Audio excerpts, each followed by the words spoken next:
Good morning, everybody. Morning. Okay, let me introduce ourselves. I'm Andy. The first bird to fly this morning, her name is Juanita. Yeah, let me tell you a bit more about Juanita. Juanita is a hawk, by the way. And the biggest question I usually get asked at Dunrobin, Andy, what is the difference between a hawk and a falcon? And we're hoping to show you that all here this morning. Now, hawks do have a completely different physique to the falcons. They also fly and hunt in a completely different way. Let's have a look at Juanita's physique first. I would like you to notice when she flies, she does have a very broad wing. It's quite wide from the front edge to the back edge. Hawks tend to have much more rounded edges to their wings. Also, usually a much longer tail than the falcons. And have a look at Juanita's legs. Let's get her back up here. Very long legs hawks have compared to the falcons. Look at Juanita's long legs. How sexy is Juanita? Now, this particular species of hawk, if you're not aware of them, they're actually known as a Harris hawk. And I'd like you to know that Harris hawks are not native to Scotland or even Europe. These hawks do come from the western states of America. Their native home would actually be Arizona desert. And the range would go from there down through the Sonoran Desert, down through the Mojave Desert, down through the arid coast of Mexico, and right down into Peru is where Harris hawks are from. We do have 5 Harris hawks in total helping me here at Dunrobin with the demonstrations, but also the hunting season. And the 2 girls are called Aggie and Juanita, and we also have 3 boy hawks, and they're called Hector, Jose and Amigo. Now, have a look at Juanita's tail. I would like you all to notice she does have a very large white patch to the base of her tail. And the reason I'm wanting you to see this is because this is used as a communication aid amongst the hawks when they're hunting together in the wild. This is the only bird of prey in the whole world that's gregarious. And when she's hunting in her packs in those western deserts, this white patch is utilised as a communication aid. Now, they can catch anything in the wild from a rabbit-sized mammal, usually anything down through the range of rodents is on the menu. They do catch a lot of quail in the American desert. I believe quite a number of snakes in their diet also. As they spread out across the desert floor, searching for something to hunt as a team, when one of the hawks spies something, such as a rabbit or a quail, that large white patch is flashed all around the desert floor, usually from the top of the cactus. That is telling all the other Harris hawks around the desert floor, hey, come and help me, I found something to hunt. As they start to arrive to the hawk that's been flashing the tail, they often gather in quite large number. And then as they are arriving in this normal standing room on the cactus, this is when with these long legs, the hawks that are arriving from further afield drop to the desert floor at the base of the cactus, and they will run around in and out the scrub, searching for the game that's been marked in by the others, hoping to also flush it. This is how Harris hawks work as a team in the wild, and they become very popular all around the world. This species is a falconry bird that's only been utilised since around the 1950s. This is when the Americans first tried Harris hawks for the subject of falconry, and they tried them and found them to be excellent hunting birds. But they also did bring something very different to modern falconry never seen before.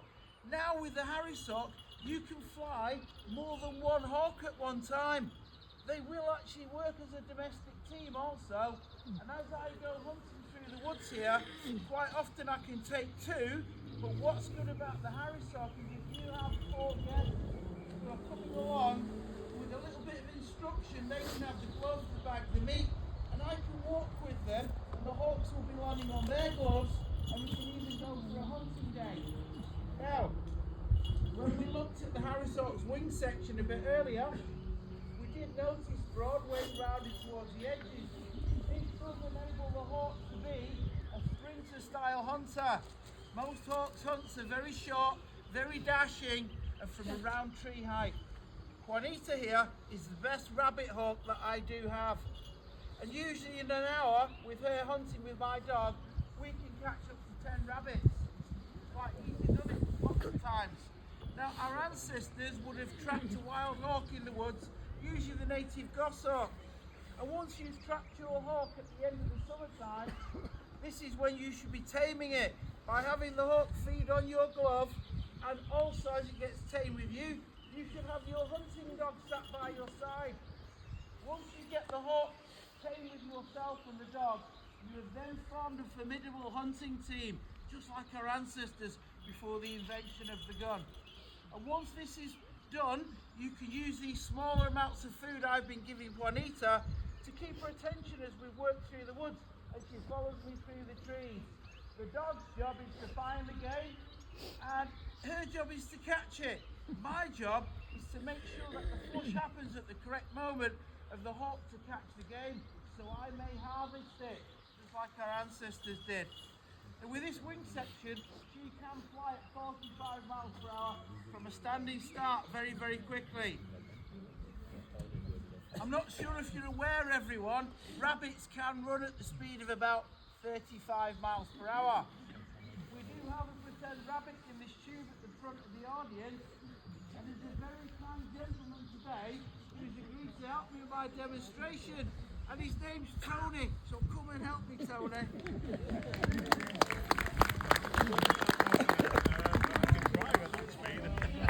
Come on, Tony, no excuses, just get yourself set. Behind the orange line, Tony, no cheating.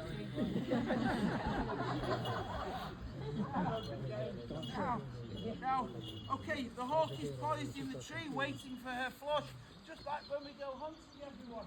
You only watch the hawk, because in a few seconds, Tony is about to attempt to run down Dunrobin lawn at 35 miles per hour. In the hope for you all to see how we'd catch a rabbit in the winter time.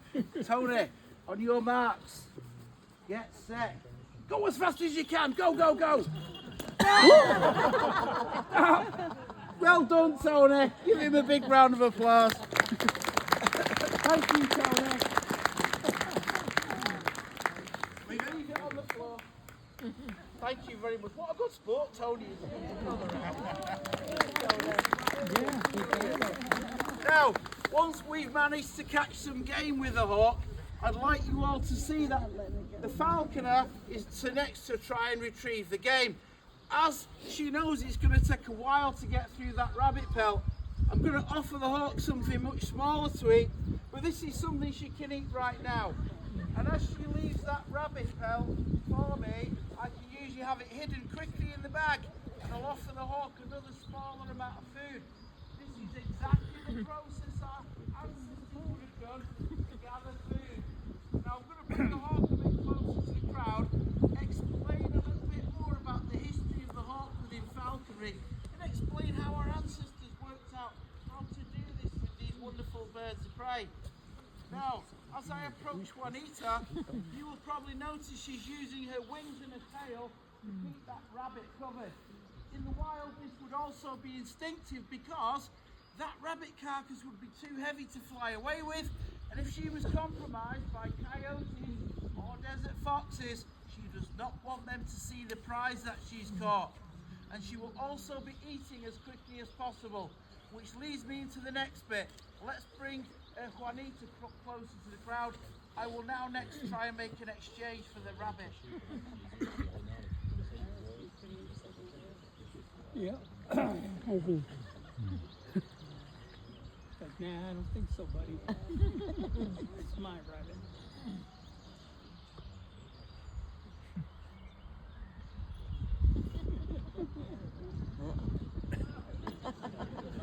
Hi. Still killing it.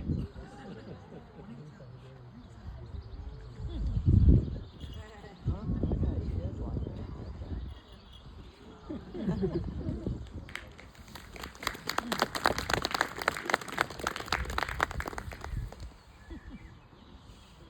never ever, ever try and steal food away from a hawk.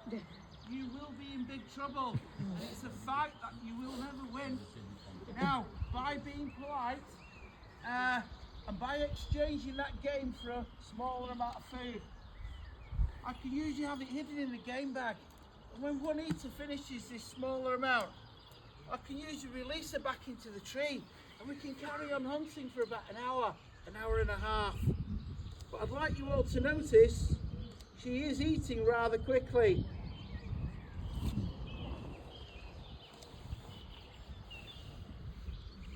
Now, Juanita here, like all eagles, hawks and falcons, do have a special storage area for food. It's called a crop. I'd like you to try and notice is the bump forming on Juanita's chest here.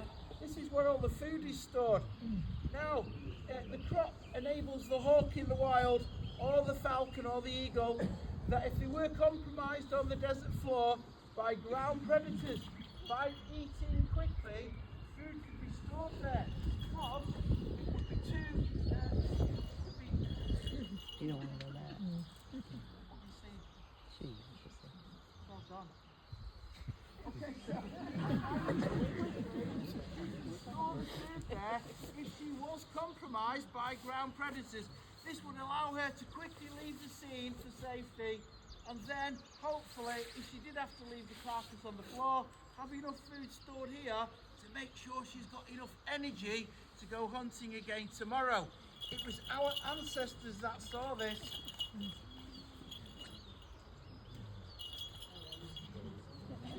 Don't miss a trip. She'll be happy now. And it was our ancestors that noticed this about all eagles, hawks and falcons, because the food stored in the crop area just here does not actually filter down to the digestion system for about an hour and a half. That gives the falconer an open window to carry on hunting. And in that short space of time, we can quite easily catch, using this method, up to 10 head a game. We have done it with Juanita.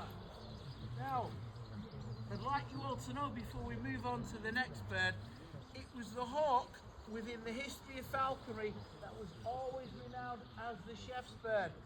If it's game that you'd need to put on the table before the invention of the gun, even now today, it's a hawk that you would need. Working at close quarters like this with a hawk, you will put way more game on the table than you ever will do a super fast falcon. Now the next bird we have to fly through here this morning was made an exchange from yesterday. Today it's now the turn of Charlie, the Lana falcon. Completely different way of flying and hunting. So if you please give us a moment, we'll get Charlie ready for you next.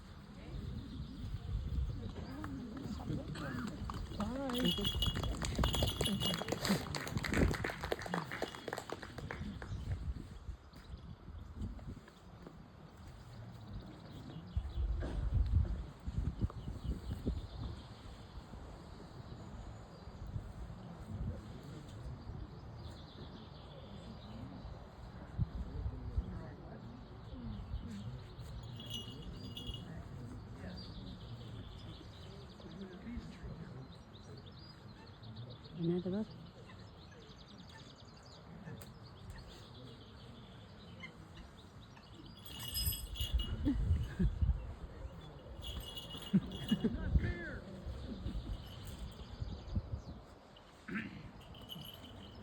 As you can see, she wants to eat Charlie. Now Charlie, everyone, I'd like you to notice he's got a different physique. Being a falcon, they have very long pointed wings compared to the hawks, and also usually much shorter tails and quite short stumpy legs. The reason I'm showing you these physical differences is because falcons do hunt from the sky, not from tree height. He will not consider himself in a good hunting position until he's usually 600 or 700 feet in the sky. Charlie is a Lana falcon, and his native home would be Africa. And this is why I don't fly Charlie until we get into May. He does not like the cold. Now Charlie here is a wonderful little falcon, and in the wild I'd like you to notice that, or tell you that falcons hunt from the sky. Falcons are mainly avian bird catching specialists, and as he flies and hunts, he will spy birds flying below. Once he does so, he will fold up his whole physique and he will go into a super fast dive. As he does so, Charlie will be falling to the sky using only his tail. Using only his tail like a ship's rudder to guide himself towards those birds below. As Charlie would arrive towards those birds he's hunting, he or those birds would not even know that Charlie's coming. Now, as he reaches them at the very last moment after guiding himself like a missile by using only his tail. Charlie.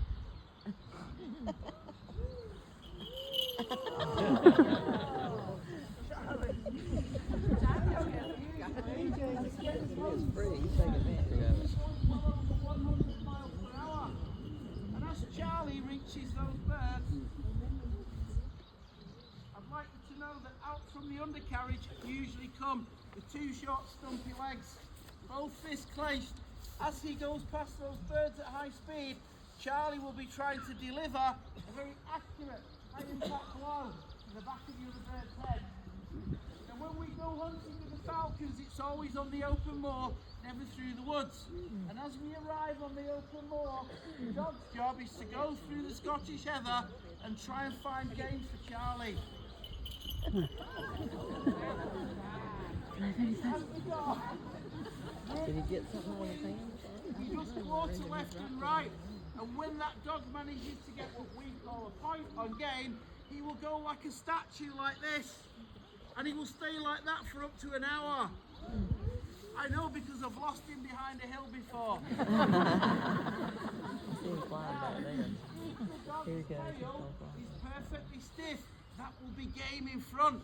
But if it's slightly quivering, it could be a haggis.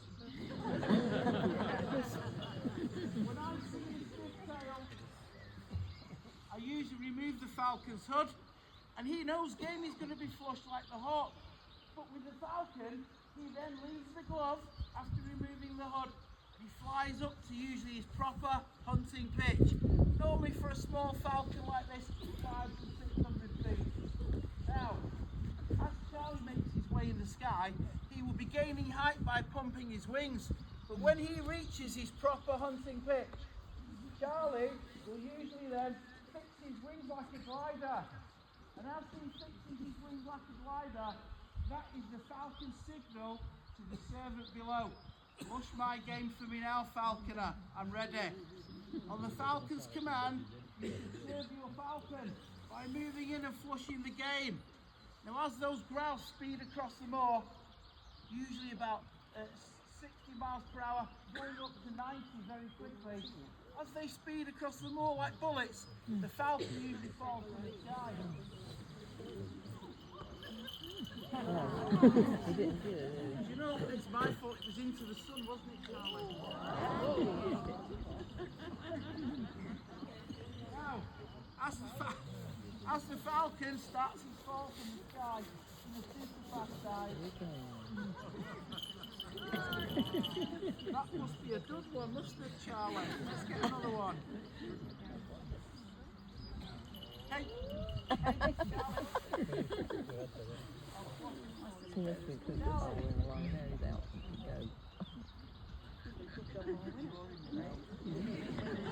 out. So, as the falcon falls from the sky, usually 100 feet per second, and he gets close to those grouse speeding across the moor, I'll quite often hear a very loud flap, and I'll know then that the falcon has delivered the accurate high impact blow.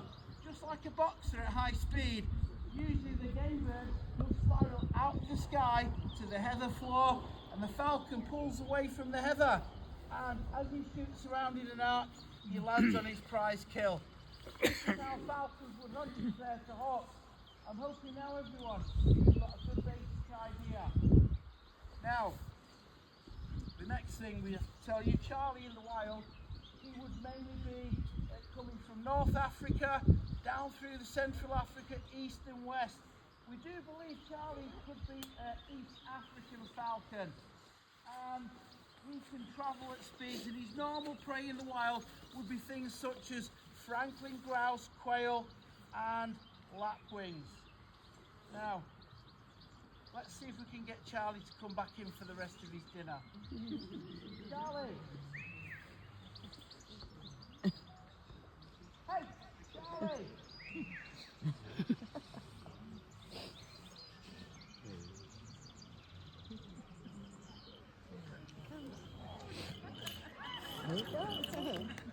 There we have Charlie back. And if we're not successful in our hunt, everyone, I would use this. It's called the lure. The lure's a piece of leather with some meat tied to it. And when we've not managed to catch anything, and with a falcon, you only catch something like maybe 1 or 2 in every 10 goes. So it's nowhere near as successful as it is with a hawk. But with a falcon, it's more about watching him and the pleasure of watching him fall from the sky. If we did manage to catch a game bird, how nice would that be to eat it without any lead shot in it, and it's caught in style. Now, there's a lot of hard work goes behind the back of this, and kings and queens in the past, let's not forget, they would have loved falconry, because this in the time was the big drama of the day.